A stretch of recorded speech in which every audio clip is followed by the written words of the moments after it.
আগে যদি পেটে বাচ্চা আসতো, মা চাচিরা বলতো, যন্ত্রণা হলে বলতো এই জেকের কর, কলমা পড়। আর এখন যন্ত্রণা হলে কি বলে? বলে টিভি দেখ। বলে কি বলেন? মোবাইলে বেদের মেয়ে জোসনা দেখ। কি গো,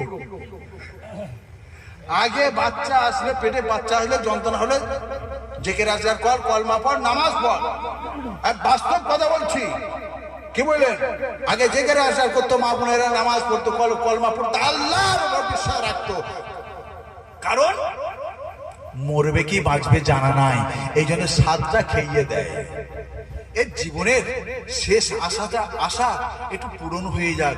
কেউ ক্ষীর দিল, কেউ সন্দেশ দিল, কেউ লস্যি দিল, মানে বিভিন্ন রকম। সেই মেয়েটাকে কাপড় নিয়ে আসলো, চুড়িদারের পিস নিয়ে আসলো, কেউ বোরকা নিয়ে আসলো, তাকে দিয়ে আনন্দ একটু করার জন্য।